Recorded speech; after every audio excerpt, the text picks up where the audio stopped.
युवा उद्योजक पुणे माननीय श्री शंकर चंद्रकांतजी पाटील नळेगाव चाकूर तालुका सरचिटणीस माननीय श्री श्रीनिवास ज्ञानोबा जगताप गोताळा युवा उद्योजक माननीय श्री मयूर कापसे परचंडा माननीय श्री गाजी जहागीरदार काळेगाव माननीय श्री बबलूजी शेख अहमदपूर माननीय श्री परमेश्वर दिलीप जगताप गोताळा माननीय श्री अरुण जगताप माननीय श्री गौतम विश्वनाथ दंडे नळेगाव माननीय श्री बालाजी शिवदास सोले अहमदपूर माननीय श्री विकास गौतम भालेराव नायगाव माननीय आझमभाई रुईकर माननीय सय्यद गैबीसाब हळणीकर माननीय बालाजी महाजन अहमदपूर माननीय हाजी रहीम शेख अहमदपूर आपणा सर्वांचं पुनश्च एकदा या पक्षामध्ये राष्ट्रवादी काँग्रेस पार्टी पक्षामध्ये हार्दिक हार्दिक स्वागत होतंय।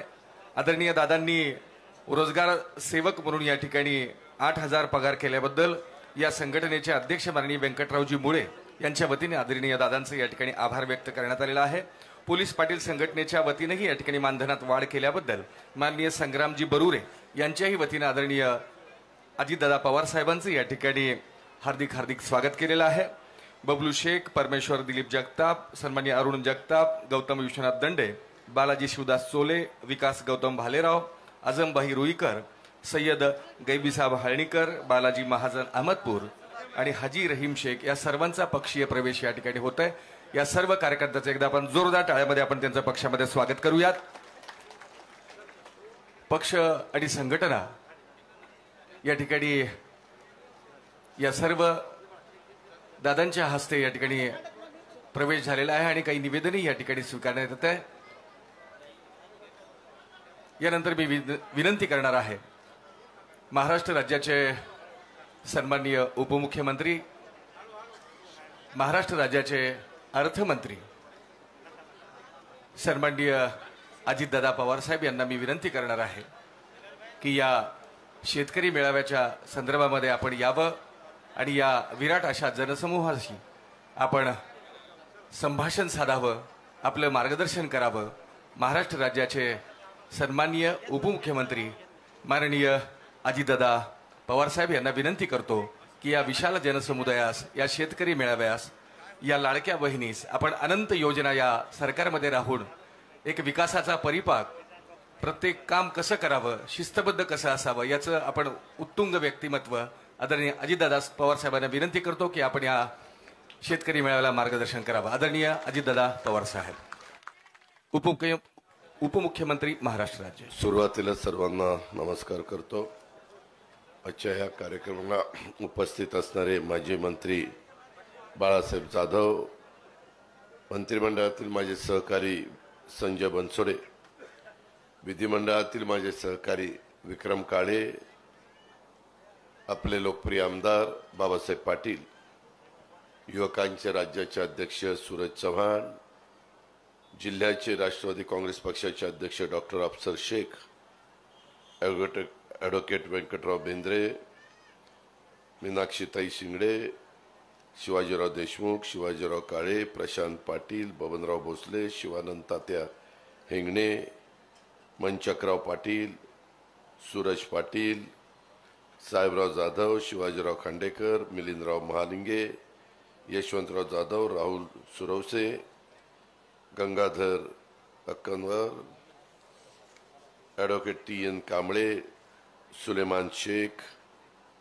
प्रशांत भोसले बाळू केंद्रे किसन पाटील राम नरवरे शिवदर्शन स्वामी रहीम पठाण इथं उपस्थित असणारे मार्केट कमिटीचे सर्व सन्माननीय सदस्य सर्व आजी माजी नगरसेवक नगरसेविका आजी माजी सरपंच उपसरपंच चेअरमन तसंच शेतकरी बांधव माझ्या माय माऊली भगिनी बहिणी पत्रकार मित्र बंधू भगिनींनो आणि माझ्या सर्व तरुण मित्रांनो खरं तर आज काल एक फार दुःखद घटना जगाच्या दृष्टीने घडली आणि तुमच्या माझ्या भारताचे सुपुत्र की ज्यांनी टाटा म्हटल्यानंतर सगळ्यांना 100% एक विश्वास असायचा एक हमी असायची ते उद्योगपती रतन टाटा हे भारतीय उद्योग क्षेत्रातलं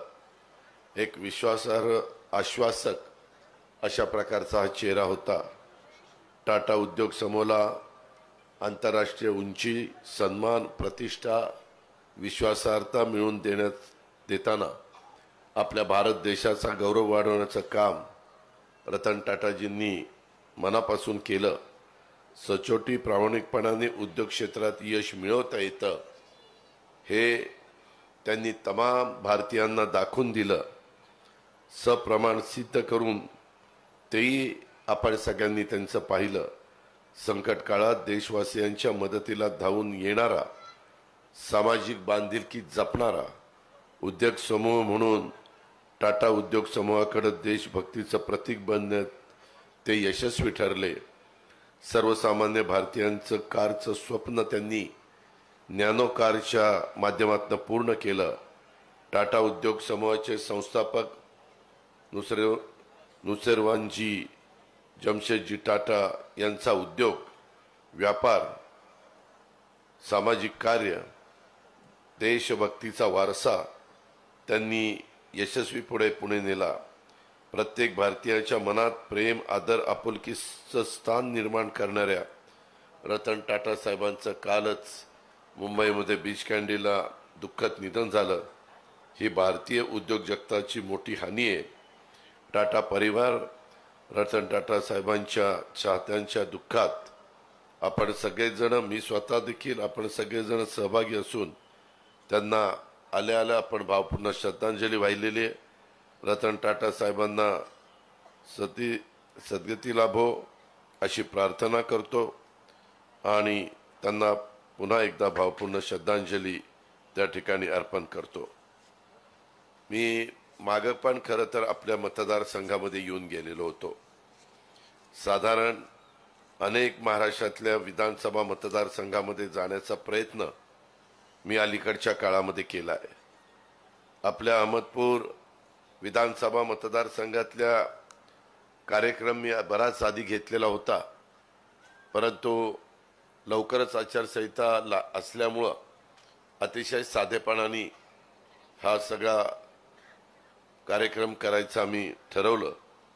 त्यामध्ये अहमदपूरच्या विविध भागाचं राज्य सरकारच्या त्याच्यामध्ये आपण ज्या काही योजना केल्या, जसा उल्लेख सुरुवातीला बाबासाहेब पाटलांनी आपल्या भाषणामध्ये केला आणि काय साधारण केलं, कसं केलं।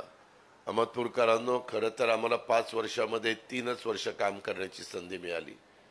1 वर्ष आमचं करोनामध्ये गेलं, तुमचंही गेलं, जगाचं गेलं, कारण लॉकडाऊन होतं, अनेक उद्योग बंद पडलेले होते, अनेकांच्या नोकऱ्या गेल्या, अनेकांचे व्यवसाय बसले। कधी जगाने पाहिला नाही अशा प्रकारचा आजार चीनमधनं आला आणि संपूर्ण जगाला व्यापून टाकलं। खूप जीवाभावाची माणसं ही जगातनं निघून गेली। त्याच्यामध्ये आपल्याही भागातले अनेक सहकारी आपल्याला सोडून गेले, परंतु काळाच्या नियतीच्या पुढे तुमचं माझं काही चालत नाही। आपण त्याच्यातून अडचणीतल्या माणसाला बाहेर काढण्याचा प्रयत्न करतो, ती आपली परंपरा आहे, ती आपली शिकवण आहे। शाहू फुले आंबेडकरांचा विचार हा आपल्या प्रत्येकाच्या मनामध्ये रुजला गेलेला आहे आणि त्यांच्या विचारातूनच आपण सगळ्या समाजाला पुढे नेण्याचा प्रयत्न करत असतो। आणि त्याच्यामुळं मी पहिलाच कार्यक्रम दिलेला होता, म्हणून आज साधेपणाने इथं आम्ही आलो। त्याच्यामध्ये बाबासाहेबांनी पहिलं भाषण केलं आणि मी केलं, इतरांनाही बोलायचं होतं, परंतु एकदम साधेपणाने पुढे जायचं आम्ही ठरवलं। गंगा गजगोलाईची जगदंबा माता आणि रेणापूरची रेणुका मातेला प्रथम मी वंदन करतो। व्यासपीठासमोर माझ्या उजव्या बाजूला मोठ्या संख्येने बसलेल्या स्त्री शक्तीला देखील मी आज नवरात्र महोत्सवाच्या निमित्तानं अभिवादन करतो। यापूर्वी मला आठवतंय 28 ऑगस्ट 2024ला बाबासाहेबांनी माझा इथं कार्यक्रम घेतलेला होता आणि आपल्या अहमदपूर तालुक्यातल्या जनतेशी, माझ्या मायमाऊलींशी, माझ्या लाडक्या बहिणींशी संवाद साधण्याचा प्रयत्न मी त्यावेळेस केलेला होता। त्यावेळेस आपण मला दिलेल्या प्रेमाने, आपुलकीनं, विश्वासाने अक्षरशः मी भारावून गेलेलो होतो। आज पुन्हा एकदा माझ्या अहमदपूरच्या शेतकऱ्यांशी आणि माझ्या मायमाऊलींशी संवाद साधण्याच्या करता मी तुमच्या सगळ्यांच्या समोर उभा आहे। राज्यात सर्वत्र मोठ्या उत्साहामध्ये नवरात्रोत्सव साजरा होतोय। नवरात्रोत्सवाच्या निमित्तानं आपण स्त्री शक्तीचा, मातृशक्तीचा जागर करतो। हा आपल्या सर्वांच्या संस्कृतीचा एक भाग आहे। भारतीय संस्कृतीमध्ये आपल्या स्त्रियांच्याकडं एक शक्तीचं प्रतीक म्हणून आपण सगळेजण पाहत असतो। माया, ममता, प्रेम, वात्सल्य, करुणेची मूर्ती। परंतु असा काही प्रसंग आला तर महाकाली, महादुर्गेच्या रूपात देखील स्त्री शक्तीचं दर्शन घडलेलं आहे। आणि हे आपण आपला इतिहास बघितला तर त्या इतिहासामध्ये तशा प्रकारची नोंद झालेली आहे। राष्ट्र निर्मितीमध्ये देखील ह्या स्त्रियांचं योगदान खूप मोठं त्या ठिकाणी राहिलेलं आहे। ह्या बाबतीमध्ये आपल्याला राजमाता जिजाऊ माँसाहेबांचा उल्लेख करता येईल, पुण्यश्लोक अहिल्यादेवी होळकरांचा उल्लेख करता येईल, महाराणी ताराबाई असेल, क्रांतिज्योती सावित्रीबाई फुले असेल, माता रमाई यांच्यासारख्या स्त्री शक्तीचा त्याग आणि त्यांच्या पराक्रमातूनच हा महाराष्ट्र घडलाय। या कर्तृत्वान स्त्री शक्तीला या निमित्तानं मी वंदन करतो। इथं उपस्थित असणाऱ्या स्त्री शक्तीला देखील पुन्हा एकदा अभिवादन करतो आणि आपल्या सर्वांना या नवरात्र उत्सवाच्या शुभेच्छा देखील देतो। अनेक गोष्टी अहमदपूरकरांनो घडल्या, माझ्या शेतकरी बांधवांनो, माझ्या मायमाऊलींनो घडल्यात। अलीकडे तिसऱ्यांदा देशाच्या पंतप्रधान पदाची जबाबदारी नरेंद्र मोदी साहेबांनी स्वीकारली। आपले अनेक प्रश्न असतात, प्रत्येक राज्याचे महत्त्वाचे प्रश्न देश पातळीवर असतात आणि ते सोडवण्याच्या करता देश पातळीवरचं सरकार हे आपल्या विचाराचं असावं लागतं। जर सरकार तिकडं वेगळ्या विचाराचं, खाली वेगळ्या विचाराचं असलं तरी समन्वय साधला जात नाही। करोडो रुपयाचा निधी केंद्राचा मिळत नाही। मोठे मोठे उद्योग त्या ठिकाणी येण्याच्या करता जसे एक चांगलं वातावरण व्हायला पाहिजे तसं वातावरण राहिलं नाही तर त्याचा फटका त्या ठिकाणी बसतो। उद्या वर्ल्ड बँकेचा पैसा आपल्या एखाद्या मोठ्या प्रकल्पाला पाहिजे, उद्याच्याला जपान गव्हर्नमेंटचा पैसा आपल्याला 0.5% पाहिजे। हा डायरेक्ट आपल्याला घेता येत नाही, आपल्याला थ्रू केंद्र सरकारच्याच मार्फत जावं लागतं। आणि त्यामुळं मागाशी थोडासा उल्लेख बाबासाहेबांनी आपल्या भाषणामध्ये केला, मधल्या काळामध्ये असे काही प्रसंग राजकीय निर्माण झाले आणि त्यावेळेस आम्ही सगळेजण, जसं बाबासाहेबांनी सांगितलं तसं मी देखील माझ्या अहमदपूरकरांना सांगतो, माझ्या सगळ्या जाती धर्माच्या बांधवांना, माझ्या भगिनींना सांगतो की बाबांनो, आम्ही काम करत असताना एक एक दिवस वाया घालून देत नाही, एक एक मिनिट वाया घालून देत नाही। का तर गेलेला मिनिट, गेलेला तास, गेलेला दिवस परत कधी येत नसतो। आणि त्याच्यामुळं ज्यावेळेस असा काही प्रसंग आला तो काही आम्ही आणलेला नव्हता। आल्यानंतर आम्ही पाहिलं, 1 वर्ष बाजूला राहिल्यानंतर आमच्या अहमदपूरची कामं थांबली, आमच्या त्या ठिकाणी उदगीरची कामं थांबली, आमच्या वेगवेगळ्या भागातली कामं थांबली, कुठं स्थगिती आली। शेवटी बाबासाहेब असतील, संजय असेल, बाकीचे आम्ही सगळे असू, आम्ही लोकांचे प्रश्न सोडवण्याच्या करता निवडून गेलेलो आहेत। आम्ही लोकांना काय सांगणार, अरे आमचं काही तिथं चालत नाही, हे काही मंजूर करता येत नाही, ते मंजूर करता येत नाही, तुम्ही आम्हाला सांगा। आम्ही विरोधी पक्षामध्ये जर बसलो असतो तर आज इथलं अहमदपूर विधानसभा मतदारसंघामध्ये शेणकूड येथील बॅरेजचं भूमिपूजन आपल्याला घेता आलं असतं, हे वेगवेगळे बॅरेजेस मंजूर करता आले असते। ह्या प्रशासकीय इमारती बाबासाहेब स्वतः त्या ठिकाणी इथले आमदार असताना सत्ताधारी पक्षाचे पण ते आमदार होते आणि त्याच्यामुळे ते तिथं जायचे, मंत्र्यांना सांगायचे हे काम माझ्या भागाच्या सर्वांगीण विकासाच्या करता झालं पाहिजे, त्याशिवाय मी गप्पा बसणार नाही। आणि त्यामुळं निधी यायचा, त्यामुळं त्या ठिकाणी वेगवेगळी विकासाची कामं ही मार्गी लागायची। रस्त्याची कामं असतील, रेल्वेच्या संदर्भातले प्रश्न असतील, आज देश पातळीवरनं जर चांगल्या पद्धतीनं तुम्हाला उद्योगपतींनी गुंतवणूक करावीशी वाटत असेल तर त्यांना तिथं विमानतळ लागतं, तिथं नाईट लँडिंग लागतं। आपल्या लातूरच्या विमानतळाला अजून नाईट लँडिंग नाही। हे विमानतळ मागं 5 आपल्या राज्यातली यांच्याकडे टेंडर गेलेलं होतं अनिल अंबानी, आणि त्या अनिल अंबानींनी त्यांच्या काही अडचणीमुळं तिथं ज्या सुधारणा करायला पाहिजे होत्या त्या केल्या नाही. त्याच्यामध्ये लातूर, यवतमाळ, धाराशिव, बारामती आणि नांदेड ही 5 विमानतळं ही त्यांच्याकडे गेलेली होती. आता आम्ही त्यांना नोटीस पाठवून ती परत घेतोय. का घेतोय?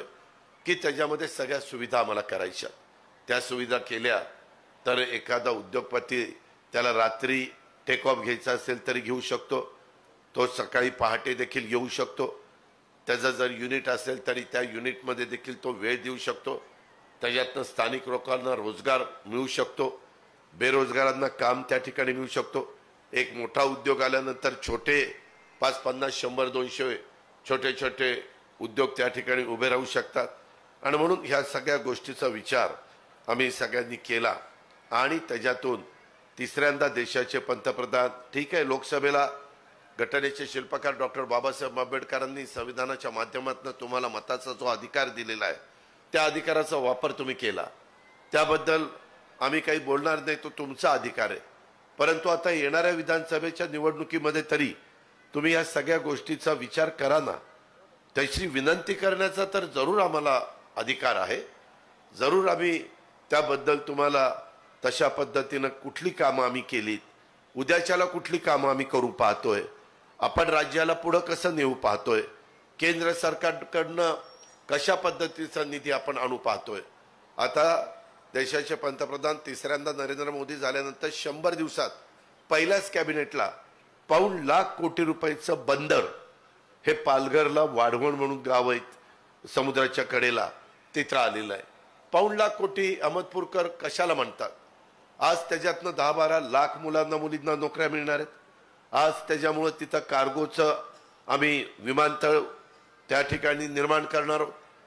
देशातनं माल परदेशामध्ये सगळीकडं बोटीच्या द्वारे कार्गो विमानाच्या द्वारे जाणारे बाहेरचा माल जो आपल्याला लागतो तो आपल्याला त्या माध्यमातून आणता येणार आहे. आणि त्याच्यातनं खूप मोठा बदल अहमदपूरकरांनो 30 वर्ष ते बंदर कुणाला करता आलं नाही, परंतु त्याचं काम त्या दिवशी आम्ही सगळेजण होतो, हा पण होता, संजय पण होता, आम्ही तिथं त्याचं भूमिपूजन केलं पंतप्रधानांच्या हस्ते. अशा कितीतरी कालची गोष्ट, काल संध्याकाळी साधारण दुपारी 2:30-3ची गोष्ट असेल, संपूर्ण तुमच्या माझ्या महाराष्ट्रातल्या 36 जिल्ह्यात आम्ही सगळीकडे मेडिकल कॉलेज करायचा निर्णय घेतला. ज्या जिल्ह्यामध्ये सरकारी मेडिकल कॉलेज नव्हतं ती 10 मेडिकल कॉलेजची भूमिपूजन काल पंतप्रधानांच्या हस्ते, मुख्यमंत्री होते, आम्ही दोन्ही उपमुख्यमंत्री होतो, हसन मुश्रीफ त्या खात्याचे मंत्री होते, व्हिडिओ कॉन्फरन्सिंगच्या द्वारे त्याचं भूमिपूजन झालं. पण त्याच्यातनं एक मेडिकल कॉलेज सगळा जर खर्च शेवटपर्यंत बघायचं झालं तर 1,000 कोटी रुपये खर्च येतो. झालं ना 10,000 कोटी, निम्मे पैसे केंद्राचे, निम्मे पैसे राज्याचे. आज हा फायदा झाला. आज डॉक्टर जास्त झाले. आत्ता काहीतरी 1 लाख आपल्या महाराष्ट्रातल्या लोकांच्या मागं, त्याच्यामध्ये साधारण 84 डॉक्टर आहेत. आपल्याला 1 लाख लोकांच्या मागं 100च्या पुढं डॉक्टरांची संख्या न्यायची. दुर्गम भाग आहे, आदिवासी भाग आहे, डोंगरी भाग आहे. कधी कधी त्या भागातल्या लोकांना वेळेवर औषध पाणी होत नाही, त्यांची अडचण होते. आमच्या मायमाऊलींची डिलिव्हरी असते, बाळंतपण जर वेळेवर झालं नाही आणि तिथं कुठंतरी त्यांना दवाखान्यात न्यायला उशीर लागला तर त्याच्यामध्ये आईला पण धोका असतो, आईच्या जीवाला आणि बाळाच्या जीवाला धोका असतो. आज देशाचं स्वातंत्र्य मिळून 75 वर्ष झाली. ह्या गोष्टी झाल्या पाहिजेत. महाराष्ट्राच्या इतिहासामध्ये एका दिवशी 10 मेडिकल कॉलेजचं भूमिपूजन काल पहिल्यांदाच झालं. हे काम झालं नाही. आज 10 मेडिकल कॉलेज कशाला म्हणतात त्याच्यावरच आम्ही थांबलो नाही. इतर पण बाबतीमध्ये रस्त्यांची कामं, नॅशनल हायवेची कामं, तुम्ही लातूरकरांनो, अहमदपूरकरांनो, मराठवाडाकरांनो बघा ना, पूर्वीच्या काळात रस्त्याची काय अवस्था होती. तेव्हाही सरकार होती ना, मग का नाही त्यांनी तशा प्रकारचे निर्णय घेतले. आता वंदे भारत ट्रेन फायदा होत नाही, त्याच्या संदर्भातले नॅशनल हायवे फायदा होत नाही. वेगवेगळ्या प्रकारची धरणं, ज्याचा उल्लेख बाबासाहेबांनी मागाशी आपल्या भाषणामध्ये केला की अजूनही माझा मराठवाडा तहानलेला आहे. त्याला अधिकचं पाणी वेगवेगळ्या त्याच्यात प्रोजेक्टमधनं आलं पाहिजे. जसं वैनगंगा पैनगंगा प्रकल्प आहे, त्या प्रकल्पातनं जिथं जास्त पाणी आहे ते पाणी दुसऱ्या नदीमध्ये नेऊन तिकडचं शिवार ओलिताखाली आणायचंय. त्याच्यामध्ये पश्चिमेकडे पडणारं पाणी जे समुद्राला जातं ते पूर्वेकडे वळवायचं. ते पूर्वेकडे आणून तिथून ते पाणी नाशिक जिल्ह्यातनं माझ्या मराठवाड्यात आणायचं. माझा नाथसागर दरवर्षी भरत नाही, ज्याचा उल्लेख बाबासाहेबांनी केला.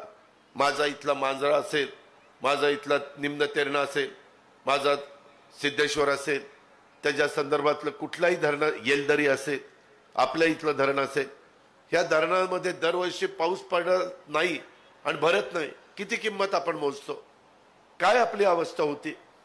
आणि त्यामुळं आपल्याला हे पावसाचं पडलेलं पाणी समुद्राला मिळतं, ते वळवण्याची टेक्निक आलंय ना, बोगदे. आता तुम्ही बघा उजनी, भीमा खोऱ्यातलं पाणी बोगदा काढलाय आणि सीना खोऱ्यात घातलंय, सीना नदीमध्ये. तिकडं कृष्णा खोऱ्यातलं पाणी नीरा खोऱ्यामध्ये घातलेलं आहे. बोगद्याच्या नवीन टेक्नॉलॉजीचा वापर करून आपण काही करू शकतो. मला आठवतं मी ह्या खात्याचा मंत्री असताना नाथसागर पासून बाबळी बॅरेज नांदेडच्या बॉर्डरला शेवटचा बॅरेज मी केला आणि सगळी नदी गोदावरी, आता संजय, मी, विक्रम, त्या ठिकाणी सूरज हेलिकॉप्टरने आलो, पूर्ण नदीत तुडुंब भरलेली. दोन्ही बाजूचा शेतकरी माझं ते पाणी उचलतोय. आत्ताच एका शेतकऱ्यांनी मला येऊन सांगितलं, कार्यकर्त्यांनी सांगितलं कानात, की दादा आता तुम्ही आम्हाला दिवसा वीज द्या. अनेक सरकार आली गेली, परंतु आठवड्यामधले निम्मा आठवडा रात्री वीज, निम्मा आठवडा दिवसा वीज. आता आम्ही काय तुमच्या करता निर्णय घेतला, आज माझ्या शेतकरी बांधवांच्या करता 3 हॉर्सपॉवर, 5 हॉर्सपॉवर, 7.5 हॉर्सपॉवर ह्याचं आता लाईट बिल भरायचं नाही, असा निर्णय घेतला की नाही? घेतला की नाही? तेव्हा का बोलतच नाही. मग कधी म्हणायचं राव, का रागवलाय माझ्यावर? आता बघा इथं पंडित शहाजी गोरटे आलेत का? पंडित शहाजी गोरटे आहेत का इथं? किंवा संजीवनी बुटडा ते आलेत का? बुटडा जगन्नाथ गाडगे ते आलेत का? जगन्नाथ गाडगेंचं 3 हॉर्सपॉवरचं मोटार बिल अहमदपूरचं त्यांचं होतं 4,603. सरकारने भरले 4,603. ग्राहकांनी भरायची रक्कम 0. हे बिल आम्ही त्यांच्याकरता आणलंय. त्याचबरोबर हे पंडित शहाजीराव, त्याच्यामध्ये त्यांचं बिल होतं 7.5 हॉर्सपॉवरचं 15,763. महाराष्ट्र शासनाने भरले 15,763. ग्राहकांनी भरायची रक्कम 0. त्याचबरोबर आमचे संजीवनी बुटडा, त्यांचं बिल होतं 5 हॉर्सपॉवरचं 7,661 आणि सरकारने भरलं 7,661. ग्राहकाला भरायची रक्कम 0. चालू वीज देयकाची पावती ही आम्ही दिलेली आहे. आता काही आमच्यावर विरोधक टीका करतात, अरे कशाचं आहे हे, चुनावी जुमला आहे. अरे 0चं बिल उद्या त्यांना जर कोणी विचारायला गेलं तर ते सांगू शकतात, हे महावितरण हे सगळं आम्हाला बिल आलंय 0चं, ह्या पद्धतीनं तुम्ही त्या ठिकाणी सांगू शकता. अशी 44 लाख शेतकऱ्यांना 15,000 कोटी रुपयाचं बिल राज्य सरकारच्या तिजोरीतनं मी त्या ठिकाणी भरलेलं आहे. का तर हे शेतकऱ्यांचं सरकार आहे. अहमदपूरकरांनो एक जुनी गोष्ट सांगतो. 2003 ला सुशीलकुमार शिंदे मुख्यमंत्री होते आणि दुष्काळ पडला होता. आम्ही मंत्रिमंडळात होतो, परंतु आम्ही इतकं ज्येष्ठामध्ये मोडत नव्हतो. नवीनच मंत्री मी, आर पाटील, जयंत पाटील, दिलीप वळसे पाटील, सुनील तटकरे आम्ही झालेलो होतो. त्याच्यामध्ये पदमसिंह पाटील, विलासराव देशमुख, तेव्हा विलासराव नव्हते मंत्रिमंडळात, पण पदमसिंह पाटील, विजयसिंह मोहिते पाटील, मधुकर पिचड, छगन भुजबळ असे सगळे नेतेगण होते. सुशीलकुमार शिंदे मुख्यमंत्री. ते म्हणले आपण शून्य बिल द्यायचं, दिलं. आणि नंतर सरकार आलं, काँग्रेसचं सरकार. आम्ही त्या सरकारमध्ये होतो. विलासराव मुख्यमंत्री झाले. 2004 साली विलासराव म्हणले हे आपल्याला परवडणार नाही, आपल्याला विजेचं बिल घ्यावं लागेल. आणि तेव्हापासून पुन्हा विजेचं बिल शेतकऱ्यांना सुरू झालं. मी आत्ता तुम्हाला सांगतो, हे असेल माझ्या शेतकऱ्यांच्या करता घेतलेला महायुती सरकारचा निर्णय, किंवा माझ्या मायमाऊली बसल्यात यांना मी जो अर्थसंकल्प सादर केला त्याच्यामध्ये अनेक महत्वाच्या योजना दिल्या. माझ्या खूप दिवस मनामध्ये होतं माझ्या बळीराजाचं, माझ्या बांधवाचं बिल माफ त्या ठिकाणी करायचं. तशा पद्धतीनं माझी खुरपणला जाणारी मायमाऊली, माझी धुणभांडी करणारी मायमाऊली, माझी त्या ठिकाणी झाडू पोतना करणारी माझी बहीण, माझं साधं किरकोळ काम करून कचरा गोळा करणं, काचा गोळा करणं, अशा पद्धतीचं काम करणारी, किंवा एक भाजी घ्यायची पाटीमध्ये दिवसभर विकायची आणि दिवसभर काम केल्यानंतर संध्याकाळी त्या माझ्या मायमाऊलीची चूल पेटती, अशा पद्धतीनं रोजंदारीवर जाणारी माझी भगिनी, ह्यांच्याकरता काहीतरी केलं पाहिजे. ही माझी मायमाऊली स्वतः करता काहीच करत नाही, ही करती ती तिच्या पती करता करती, हे कष्ट घेती तिच्या मुलाबाळांच्या करता कष्ट घेती, ही तिच्या बाकीच्या कुटुंबातली प्रमुख म्हणून राबत असते. पण तिला मन नाही का? तुम्ही बांधवांना सांगा, तिला मन नाही? जर नवरात्र चाललेला असेल, अमृतपूरच्या बाजारामध्ये गेली, चाकूरच्या बाजारामध्ये गेली, उदगीरच्या बाजारामध्ये गेली, कुठल्याही इकडच्या बाजारात गेली, तर तिला वाटत नाही मी माझ्याकरता काहीतरी घ्यावं? तिला काही मन नाही, तिला इच्छा नाही, तिला वाटत नाही? अहो तिलाही वाटतं, पण ती तिचं मन मारते. इच्छा त्या ठिकाणी तिच्याच मनाला दुसऱ्या मनाने सांगते नको, आपल्याला संसार करायचा आहे, आपल्याला सगळ्यांना घेऊन जायचंय. स्वतःच्या पोटाला चिमटा काढून ती नवऱ्याकरता प्रयत्न करते, पोराबाळांच्या करता प्रयत्न करते. आणि म्हणून आम्ही ठरवलं की ह्या भगिनीला, ह्या मायमाऊलीला काही ना काही एक ओवाळणी आपण त्या ठिकाणी द्यायची. आणि भाऊबीज नेमकी होती आणि त्या भाऊबीजेच्या निमित्तानं आम्ही तो ओवाळणी देण्याचा निर्णय घेतला. निर्णय मी जाहीर केल्यानंतर जुलै ऑगस्टचे पैसे पहिले 3,000 रुपये डायरेक्ट त्यांच्या अकाउंटला डीबीटी केले, डायरेक्ट त्यांच्या अकाउंटला आम्ही टाकले. मध्यस्थी नाही. कुणीतरी मध्यस्थी देताना 3,000 द्यायला जायचा, 100-200 काढून घ्यायचा. माऊली आता मी तुझ्या हातात 3,000 दिले, 200 असू दे ना मला. ती पण म्हणा राहू दे रे तू आता. त्याच्याकरता 2,30,00,000 महिलांना आम्ही 1,500 रुपये द्यायला सुरुवात केली. पहिले 3,000 रुपये दिले. काही महिलांनी त्याच्यातनं काही सामान छोटंसं आणलं आणि कच्चा माल आणून पक्का माल केला आणि ते पक्का माल झाल्यावर त्याचे 15-20 हजार केले. काहींनी राख्याचा दोरा आणला, मणी आणले, कुठं काय आणलं आणि त्याच्यातनं चांगल्या राख्या केल्या, विकल्या. काहींनी इतर काही शोभिवंत वस्तू तयार केल्या. माझी मायमाऊली, माझी भगिनी डोक्याने हुशार आहे, पण आर्थिक बाबतीमध्ये सक्षम नाही, सबल नाही. आणि त्याच्यातनं त्यांनी आपलं स्वतःचं उत्पन्न वाढवण्याचा प्रयत्न केला. काही महिला मला भेटतात, अरे दादा खूप चांगलं केलं रे, माझ्या बीपीच्या गोळ्या मला मिळायच्या नाही, आता मिळायला लागल्या, माझी तब्येत पण सुधारली. अहो तिचं स्वतःचं आरोग्य चांगलं ठेवण्याच्या करता तिला ज्या गोळ्या लागतात त्या गोळ्या कोणी तिला देत नव्हतं. एवढी वाईट परिस्थिती तिची होती. मग ह्याच्यात आम्ही वाईट काय केलं? आमच्या विरोधकांनी टीका केली, बघा उधळपट्टी करायला लागले.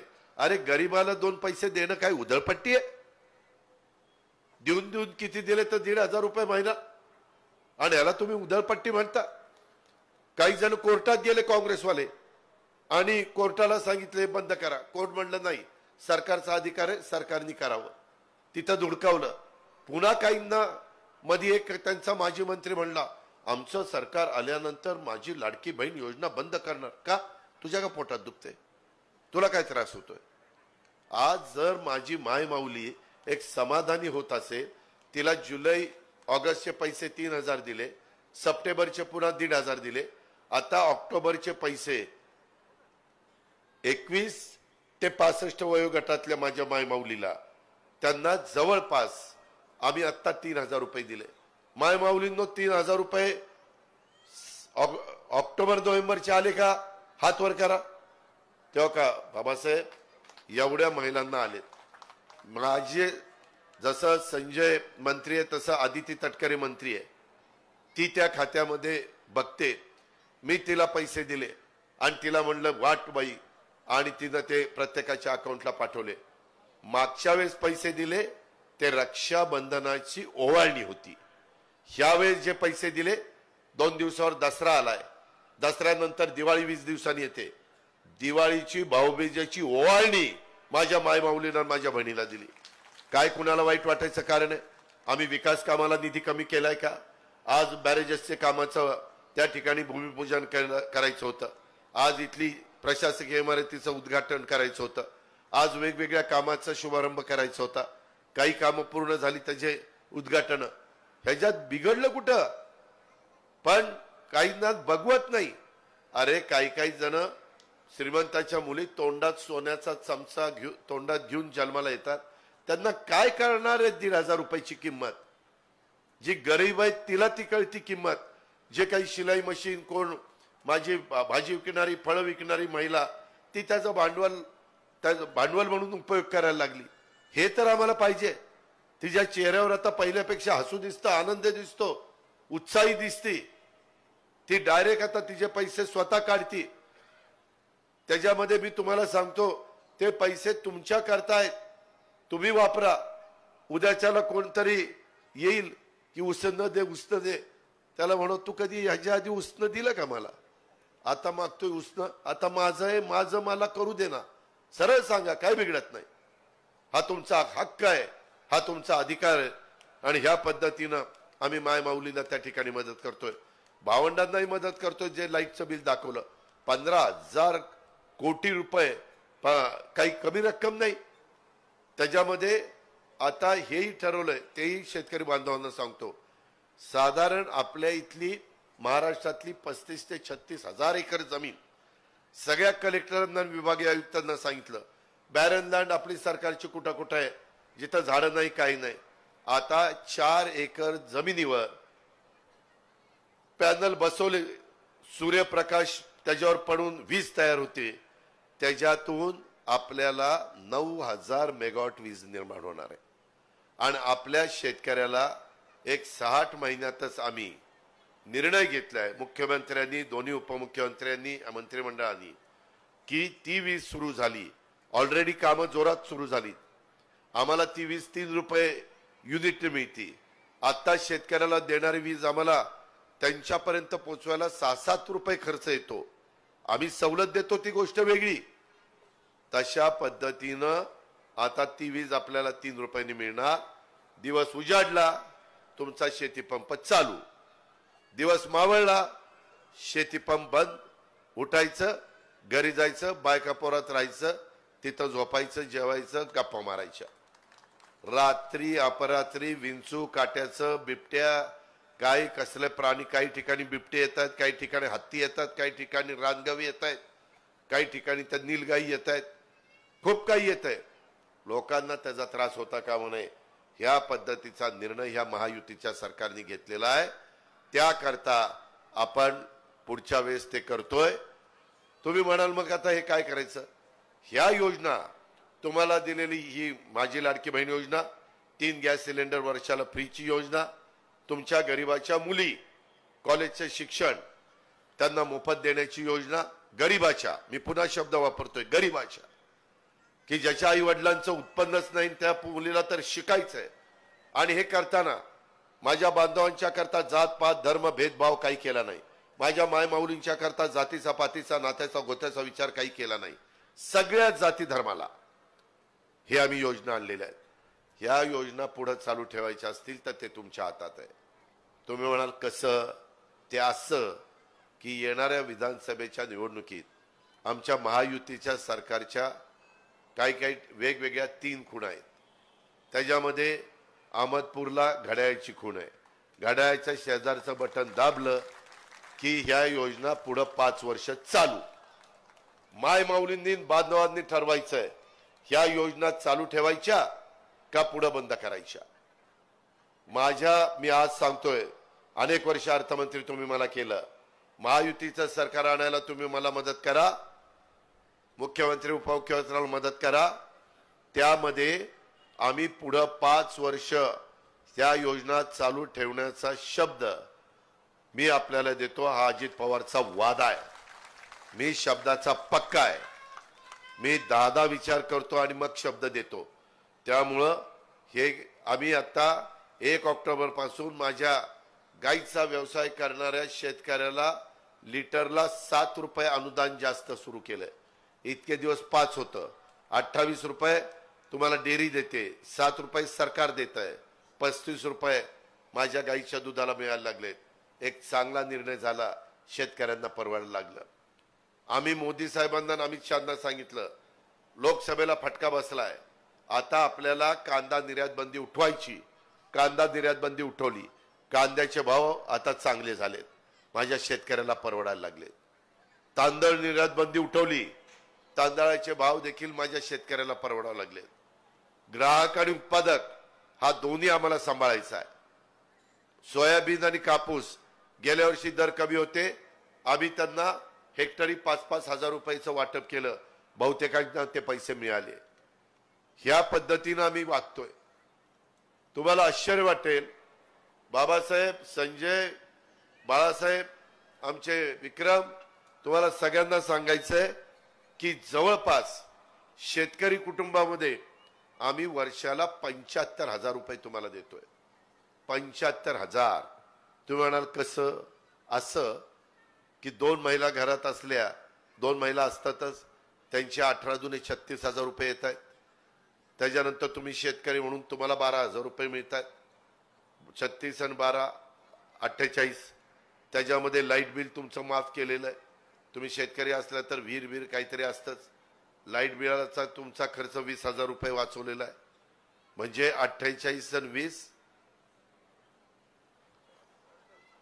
68,000. 3 गॅस सिलेंडर फ्री, त्याचे 2,500-3,000. 68, 69, 70, 71. आणि गाईच्या दुधाला देखील आम्ही पैसे जास्त देतो, त्याचे काही हजार. असे ह्या न त्या मार्गाने माझ्या बळीराजाच्या हातात 75,000 रुपये देण्याचा कुटुंबाला आम्ही प्रयत्न करतोय. आज 75,000 रुपये कमी नाहीत. कधी बारकाईनं तुम्ही हा विचार केला नाही. ही गोष्ट आपण लक्षामध्ये घ्या. काही जण तर मला परवा भेटली, ते म्हणले, दादा आमचं एकत्र कुटुंब आहे आणि आमच्या घरामध्ये सगळे आम्ही एकत्र राहतो. 6 महिला आहेत. 6 महिलांना जवळपास त्यांना 9,000 रुपये महिन्याला यायला लागलेत घरात. 6,500-9,000 असं झालंय. पण ह्या योजना गरिबाकरता, लक्षात घ्या, ह्या गरिबाकरता आणलेल्या योजना आहेत. आज केंद्र सरकारने बरेच वर्ष मराठीला अभिजात भाषेचा दर्जा, मागा अनेक पंतप्रधान होऊन गेले, मी नावं घेऊन त्यांना त्या ठिकाणी कारण नसताना टीका करत नाही, पण आम्ही मोदींना सांगितलं की मोदी साहेब, आमच्या महाराष्ट्रातल्या जनतेची इच्छा आहे, महाराष्ट्रातल्या जगभरातील मराठी भाषक मराठी प्रेमी, ते आमची मराठी भाषेची गौरवशाली परंपरा, इतिहास आहे, समृद्ध आणि सांस्कृतिक वैभव, हे आमच्या मराठी भाषेचं जगभर पोचवायचं आहे. मराठी भाषा ही ज्ञान भाषा आहे, अर्थजनांची भाषा त्यामध्ये आहे आणि ती भाषा 2000 वर्षापूर्वीपासून चालत आलेली आहे. आमच्या छत्रपती शिवाजी महाराजांच्या काळामध्ये देखील त्याच भाषेच्या सगळे काही निर्णय व्हायचे. मग त्या भाषेला अभिजात भाषेचा दर्जा का मिळत नाही? आता गेल्या आठवड्यामध्ये त्यांनी अभिजात भाषेचा दर्जा दिला. मी त्याबद्दल केंद्र सरकारचं, पंतप्रधानांचं अभिनंदन करतो, त्यांना धन्यवाद देतो. कारण बरेच वर्षाची मागणी ही आपली पूर्ण झाली. अहमदपूरकरांना तुम्हाला अंदाज येत नाही, जे याचा अभ्यास करतील त्यांना माहिती आहे की मराठीला अभिजात भाषेचा दर्जा मिळाल्यानंतर आता पुढं कित्येक वर्ष एक गौरवशाली परंपरा, समृद्ध असा वारसा हा तुमच्या माझ्या मराठी भाषेला त्याच्यातनं लाभणार आहे. ही पण गोष्ट आपण त्या निमित्तानं विसरता कामा नये. आणि ह्या एक महत्वाचं काम, हे अभिजात भाषेचा दर्जा दिल्याबद्दल ते एक चांगलं झालेलं आहे. आज इथं कामं होत असताना गुणवत्तापूर्ण अशा प्रकारची कामं आम्ही करण्याचा प्रयत्न करतो, दर्जेदार काम करण्याचा प्रयत्न करतो. ते आमचं स्वप्न आहे, ते आमचं मनापासून ध्येय आहे. काम करायचं तर चोख करायचं, नाणं खणखणीत वाजलं पाहिजे, ही आमची इच्छा आहे. उगीच फित कापली आणि महिन्यानी पाऊस पडला तर ते बदाबदा गळते, तसलं काय करायचं. अशा पद्धतीचं आमचं सगळ्यांचं कामाची पद्धत आहे. आणि म्हणून मी आपल्याला सगळ्यांना सांगेन, एकंदरीतच ह्या माझ्या अहमदपूर तालुका असेल, माझा लातूर जिल्हा असेल, ऐतिहासिक पार्श्वभूमी असलेल्या माझ्या लातूर जिल्ह्यात चित्रकूट राजाचा बराच काळ निवास होता. चित्रकूट राजा मात्र या जिल्ह्यावर शतकानुशतक सातवाहन, शक, चालुक्य, यादव, दिल्लीचे सुलतान, महामनी, आदिलशाही आणि नंतर मुघल यांची सत्ता राहिल्याचा इतिहास आहे. आपल्या अहमदपूर तालुक्यासह लातूर जिल्ह्याला प्राधान्य देण्याचा आमचा सगळ्यांचा प्रयत्न आहे. धाराशिव जिल्हा 42 वर्षापूर्वी हे विभाजन झालं. 82ला मला वाटतं अंतोले साहेब किंवा कोणतरी अंतोले साहेब मुख्यमंत्री होते आणि हा लातूर जिल्हा आणि पूर्वीचा उस्मानाबाद आता धाराशिव ते वेगळे झाले आणि स्वतंत्र ओळख आपली झाली. लातूर जिल्हा त्याच्यानंतर शैक्षणिक औद्योगिक विकासात हा जिल्हा पुढे येतोय. एकेकाळी शैक्षणिक क्षेत्रातल्या लातूर पॅटर्नची चर्चा संपूर्ण महाराष्ट्रामध्ये झाली. विद्यार्थ्यांचा लातूर पॅटर्नकडे ओढा असायचा. आज विद्येचा माहेरघर म्हणून देखील आपल्या जिल्ह्याकडे त्या ठिकाणी बघितलं जातं आणि या जिल्ह्यातल्या राजकीय व्यक्तिमत्वांमुळे लातूरचा राजकारणात देखील दबदबा असायचा. मग माजी मंत्री केशवराव सोनवणे असतील, माजी मुख्यमंत्री त्याच्यामध्ये आणि केंद्रीय मंत्री विलासराव देशमुख असतील, त्याच्यामध्ये शिवाजीराव निलंगेकर असतील, माजी गृहमंत्री शिवाजीराव पाटील चाकूरकर असतील, बाळासाहेब जाधव असतील, संभाजी पाटील निलंगेकर असतील, यांच्यासारख्या राजकीय व्यक्तिमत्वांनी संपूर्ण राज्यभर ह्या लातूर जिल्ह्याचं वलय निर्माण केलं आणि त्याच्यातूनच लातूरचं नाव ह्या लोकांनी मोठं केलं. आणि आता आम्ही त्यामध्ये पाण्याचे प्रश्न सोडवतोय. त्याच्यातूनच माझ्या माग बाबासाहेब म्हणले की दादा काही बाकीचं नको, लातूर जिल्ह्यात वाहणाऱ्या मांजरा नदीमुळं लातूर जिल्ह्यात बहुतांशी भाग सिंचनाखाली आलाय. तर तुमच्या माझ्या अहमदपूर तालुक्यातनं लेंडी आणि मन्याड या नद्यांच्यामुळं माझ्या अहमदपूर तालुक्यातला काही भाग जमिनी ओलिताखाली आल्यात. मात्र पावसाळा गेला नंतर इतर काळात या भागातल्या सिंचनाची पिण्याची पाण्याची समस्या एवढी गंभीर होते की आपल्यालाच कळत नाही, अरे पावसाळ्यात एवढं पाणी वाहत होतं ना आता पाणी गेलं कुठं. आज शेनकुड येथील बॅरेजचं आपण त्या ठिकाणी शुभारंभ करण्याचं झालंय म्हणून समजा. या बॅरेजमुळं माझ्या अहमदपूर तालुक्यातल्या शेतकऱ्यांच्या सिंचनाची सुविधा मिळणार आहे. बॅरेजेसच्या आसपासच्या गावातील पाण्याच्या पातळीमध्ये वाढ होणार आहे. भूगर्भातली पाण्याची पातळी वाढणार आहे. विहिरींना पाणी वाढणार आहे. अनेक गावातील पिण्याचा पाण्याचा प्रश्न सुटणार आहे. नव्याने बॅरेज निर्माण करण्याबरोबरच आम्ही कोल्हापूर पद्धतीच्या बंधाऱ्याचं बॅरेजमध्ये रूपांतर करून पाणी साठवण आणि सिंचन क्षेत्रात वाढ करण्याबाबतचं धोरण हे शासनाने आखलंय आणि त्यामुळं कमी खर्चात कमी वेळेत जास्तीत जास्त शेतकऱ्यांना सिंचनाचा लाभ मिळवून देण्याचं आमचं काम आहे. त्याच्याकरता माझ्या मागे सतत बाबासाहेब लागले. म्हणले दादा मला हे करून पाहिजे, मला बाकीचं माहित नाही आणि ते पण निवडणुकीच्या आधी त्याचं काम सुरू झालं पाहिजे. त्या पद्धतीनं ही दुःखद घटना घडली म्हणून मी तिकडे गेलो नाही, पण ते काम तुमचं आम्ही सुरू केलं. तशा पद्धतीनं तुमचा आमदार आहे, तुमच्या करता अहोरात्र कष्ट घेणारा. जो कारखाना बालाघाटचा बंद पडला होता तो पुन्हा चालू केला. कारखाना चालवायला डोकं लागतं, बंद पाडायला फार डोकं लागत नाही, चालवायला डोकं लागतं, अक्कल लागते, भेजा लागतो भेजा. त्यावेळेस त्याच्यात बारकाईनं लक्ष देऊन कारखाना ऊर्जित अवस्थेला आणता येतो. ही वस्तुस्थिती आहे. मी असं तसं बोलत नाही, मी वस्तुस्थितीला धरून बोलतो. कारण या सगळ्या आमदारांना मी आता 33-34 वर्ष झाली आमदार झालोय आहे म्हणून काम करतोय. मी बाळासाहेब जाधवांचंही काम जवळनं बघितलं, त्यांच्याबरोबर पण मी आमदार म्हणून काम केलंय, बाबासाहेबांच्या बरोबर केलंय, विक्रम बरोबर केलंय, संजय बरोबर केलंय, अनेक जणांच्या बरोबर केलं. किती नावं तुम्हाला सांगू. फक्त आमचा ध्यास एकच, शिवशाहू फुले आंबेडकरांचा विकास झाला पाहिजे, राज्याचा विकास झाला पाहिजे, राज्य पुढे गेलं पाहिजे.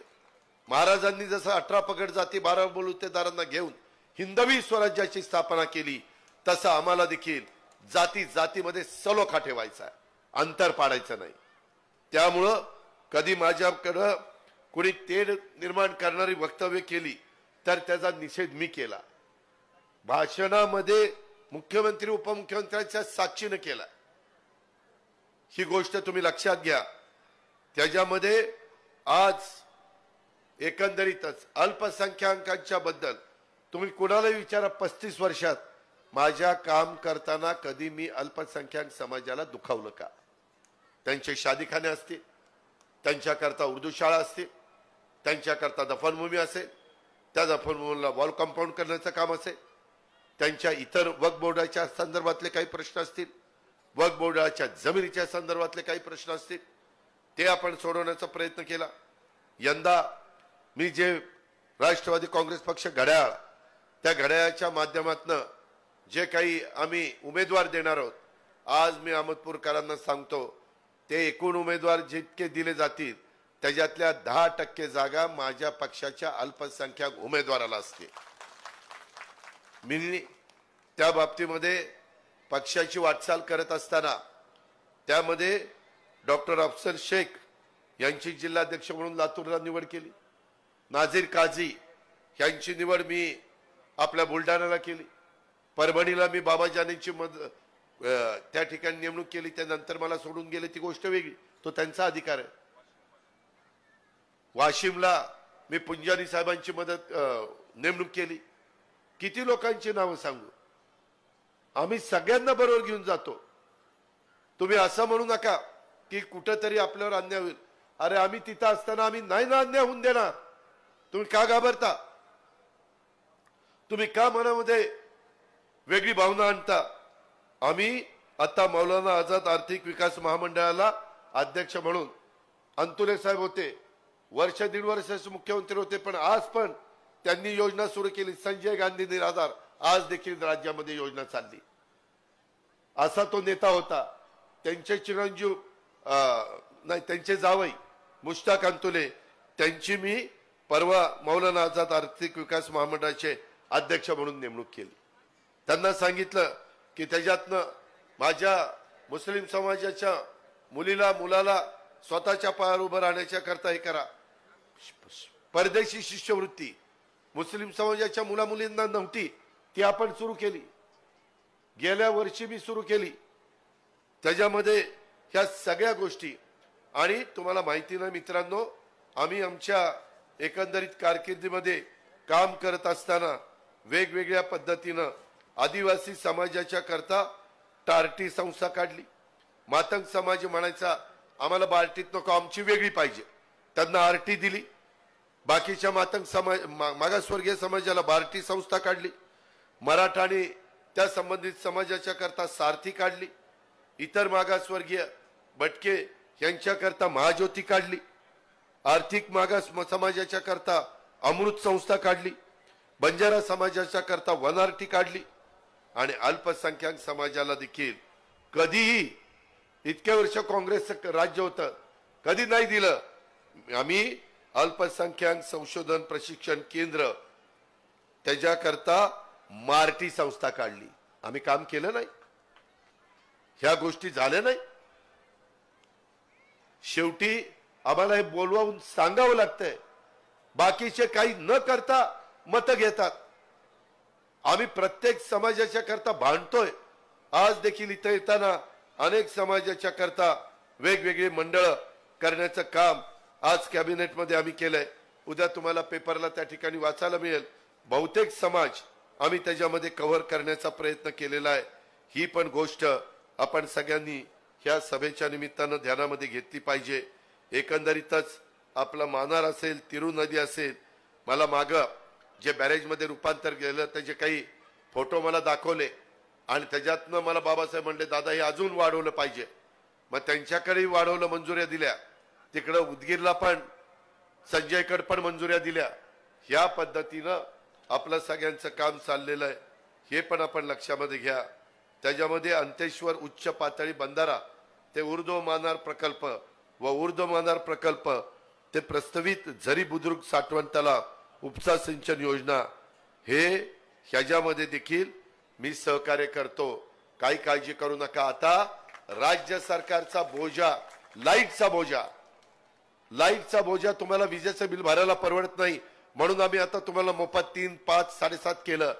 तसं महाराष्ट्रामध्ये टेंबू, ताकारी, म्हैसाळ, उरमडी, जिहे, काटापूर, पुरंदर, जनाई, शिरसाई, विष्णुपुरी ह्या ज्या काही उपसा सिंचन योजना झाल्यात मोठ्या मोठ्या, इव्हन आपल्याही भागामध्ये, त्या सगळ्या योजना आम्ही सोलर पॅनलवर त्याला सोलरमधनं वीज तयार करून ती वापरणार आहोत. जेणेकरून माझ्या महाराष्ट्रातल्या शेतकऱ्याला लाईटच्या बिलचा भुर्दंड बसता कामा नये. त्यांनी फक्त पाणीपट्टी आणि मेंटेनन्सचा खर्च भरायचा. जेणेकरून त्याला त्याची शेतीवाडी करायला सोपं जाईल, त्याला त्याचा प्रपंच करायला सोपं जाईल. आता उसाला दर वाढण्याच्या करता MSP वाढवण्याचा आमचा सगळ्यांचा पाठपुरा आहे. तो केंद्र सरकारच्या हातात आहे. मी अमित शाह साहेबांना त्याच्याबद्दल भेटलेलो आहे. आज आमच्या मोदी साहेबांची, अमित शहांची, पियुष गोयलांची, शिवराज सिंह चौहान कृषी मंत्र्यांची किंवा नितीन गडकरींच्या आमच्या ओळखी आहेत. आम्ही हक्कानी जाऊन तिथं काम करून आणू शकतो. हक्कानी जाऊन त्या ठिकाणी CSRचा फंड, सेंट्रल रोड फंड हा आम्ही त्या ठिकाणी आणू शकतो. आज दुसरे आमच्या विरोधक आले तर ते म्हणतील आमचं ते ऐकत नाही, त्याच्यामुळे आम्ही काय करणार. मग 5 वर्ष काय गप्पा बसणार. आता वरचं तर सरकार आता 4.5 वर्ष राहणारच आहे. त्याच्यामुळं तुमचं पण त्याच्यात भलं आहे, तुमच्या परिसराचं भलं आहे, राज्याचं भलं आहे, मराठवाड्याचं भलं आहे, लातूर जिल्ह्याचं भलं आहे, अहमदपूरचं भलं आहे. त्याकरता मी एवढा घसाकोरडा करून सांगतोय. मला भरपूर तुम्ही लोकांनी दिलं, भरपूर पदं दिली. मी खासदार झालो, आमदार झालो, राज्यमंत्री झालो, मंत्री झालो, विरोधी पक्ष नेता झालो, उपमुख्यमंत्री झालो, भरभरून तुम्ही दिलं. पण जसं मगाशी बाबासाहेब म्हणले आम्हाला आमचा मतदारसंघ बारामती सारखा करायचा. मी अप्पलपोटी नाहीये. माझ्या एकट्याचा मतदारसंघ करून काय फायदा. महाराष्ट्र तसा झाला पाहिजे आणि म्हणून मी वेगवेगळ्या भागामध्ये जातो आणि हे सगळं समजून सांगण्याचं काम त्या निमित्तानं करतो. त्याकरता माय माऊलींनो, त्याकरता बांधवांनो, त्याकरता 18 पगड जातीच्या माझ्या सहकारी मित्रांनो, माझ्या तरुण तरुणींनो, तुम्हाला पण प्रशिक्षणाची योजना आणलेली आहे. ज्याचा उल्लेख मगाशी बाबासाहेबांनी आपल्या भाषणामध्ये केला.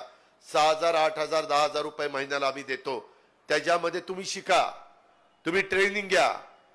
तुम्ही तिथं ट्रेनिंग घेतलं म्हणून आम्ही तुम्हाला पैसे देतोय असं दुनियेत आहे का. ज्ञान तुम्हाला मिळणार आहे, अनुभव तुम्हाला येणार आहे.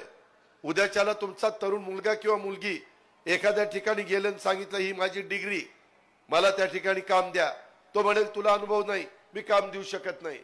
अरे तिला काहीतरी अनुभव कसा येणार, संधी दिली तर येणार. आम्ही मंत्रिमंडळामध्ये बसलो आणि सांगितलं की हिला 6 महिने 8 महिन्याचा कोर्स करायला लावायचा. ज्याच्यात तिला आवड असेल ती त्या कारखान्यांनी त्यांना तिथं कामाला लावायचं. ज्याचा उल्लेख आमच्या बाबासाहेबांनी केला आणि त्याच्यातून त्यांना पगार नाही म्हणता येणार, मानधन द्यायचं. आणि ते मानधन दिल्यानंतर मग त्याचं सर्टिफिकेट सरकारी द्यायचं आणि मग कुठं नोकरीला जायचं असेल, हो का मला इथं 6 महिन्याचा सरकारी नोकरीचा अनुभव आहे, हे माझं सर्टिफिकेट. त्यामुळं तुमची पाटी कोरी नसणार. उद्याच्याला तुम्हाला त्याच्यातलं काही ना काही ज्ञान हे 6 महिन्यामध्ये 100% येणार.